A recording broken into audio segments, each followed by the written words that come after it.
21শে জুলাই তৃণমূলের শহীদ দিবস উপলক্ষে সীমান্ত ঘেঁষা প্রত্যন্ত সুন্দরবনের হিঙ্গলগঞ্জ এবং সন্দেশখালীতে দেখা গেল সম্পূর্ণ বিপরীত চিত্র। লেবুখালী, দুলতুলি, ভান্ডারখালী সহ একাধিক এলাকায় ফেরিঘাট এবং বাসস্ট্যান্ড মঙ্গলবার সকাল থেকেই ছিল থমথমে এবং জনশূন্য। আর বিগত বছরগুলিতে 21শে জুলাইয়ের আগে এই ফেরিঘাটগুলোতে কর্মী সমর্থকদের উপচে পড়া ভিড় থাকত। বাস থেকে শুরু করে অটো রিজার্ভ করে সমর্থকদের কলকাতায় নিয়ে যাওয়ার পাশাপাশি ঘাট চত্বরে চলত খাবারের বিপুল আয়োজন। তবে এবছর সেই ছবিতে বড় পরিবর্তন লক্ষ্য করা গেল। লেবুখালী স্ট্যান্ড থেকে বাস এবং অটো অন্য আর 5টা সাধারণ দিনের মতোই স্বাভাবিকভাবে চলাচল করছে। আর স্থানীয় বাসিন্দাদের দাবি, অতীতে ভয় দেখিয়ে বা জোর করে তাদের ওপর এই সমাবেশের কর্মসূচি চাপিয়ে দেওয়া হলেও এবার সেই চাপ নেই। প্রত্যন্ত সুন্দরবনের একসময় দেখা যেত এই পথ থেকেই, অর্থাৎ সুন্দরবনের যে ফেরিঘাট রয়েছে এই পাশেই যে দুলদুলি, লেবুখালী ও ভান্ডারখালী, সেই ফেরিঘাট থেকে এই বাসে করেই তারা 21শে জুলাইয়ের প্রস্তুতি সভাতে যেত এবং তৃণমূলের কর্মী সমর্থক সেই জায়গাতে, আমার চিত্র সাংবাদিককে দেখাতে বলবে, একেবারে দেখো সেই জায়গাতে একেবারে ফাঁকা শুনশান, কোনো তৃণমূল কর্মীকে কিন্তু দেখা যাচ্ছে না।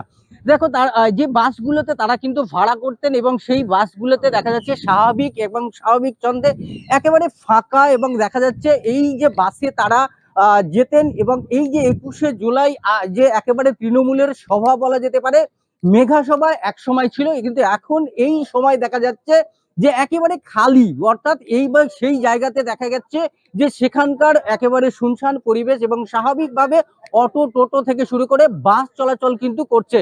দেখো এই যে জায়গায় একসময়, অর্থাৎ এবং যে সরকার ছিল, কিন্তু পালা বদলের পর থেকেই কিন্তু একেবারে শুনশান এই বাস, আমার চিত্র সাংবাদিককে দেখাতে বলবো, সেই জায়গাতে কিন্তু একেবারে যে বাসগুলো থাকতো সেই বাসগুলো এখন কিন্তু স্বাভাবিকভাবে চলাচল করছে। এবং তার পাশে এই যে গ্যাস অটোগুলো রয়েছে সেখান থেকেই কিন্তু প্রচুর হারে, কিন্তু আজকের একেবারে এই যে মেঘা শো, অর্থাৎ তৃণমূলের যে 21শে সভা, সেখান থেকেই দেখা যাচ্ছে যে একেবারে জনশূন্য, অর্থাৎ তৃণমূলকে এই 21শে পর থেকেই, বা অর্থাৎ এই যে সভা থেকেই নিশ্চিহ্ন হয়েছে একাংশের দাবি এবং সাধারণ মানুষের দাবি। ফাঁকা দেখা গেল, কি বলবে? ফাঁকা মানে কি, একটা সময় দেখা যেত যে আমাদের এই নেবুখালী হাসনাবাদ রুটে 30টা মতো বাস চলে, 200 অটো চলে, ম্যাজিক গাড়ি চলে, 50টা, টোটাল গাড়িটাই বুক করে নেওয়া হতো। আজকের দিনে দাঁড়িয়ে দেখতে পাচ্ছি, আপনারা ফেরিঘাটের দিকেও লক্ষ্য করলে দেখতে পাবেন যে বোটগুলো পুরো ফাঁকা চলছে। আমরা তো এখনো পর্যন্ত সকাল থেকে একটা মানুষকে যেতে দেখিনি।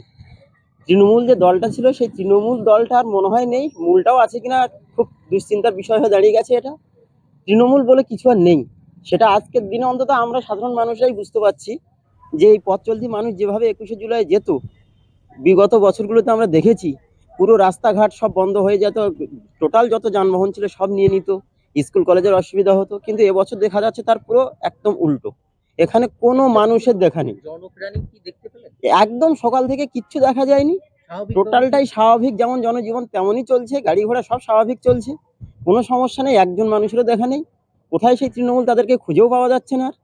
তৃণমূল মানে আর নেই বললেই চলে, আমার তো চোখে পড়লো না। আমার নাম করতো আজকের কি দেখলেন আপনি? আমি তো কিছু দেখিনি, আমি তো চাষের কাজ বাজ করি, তা আমি এখন এই সার আনতে যাচ্ছি জমিতে মাছ।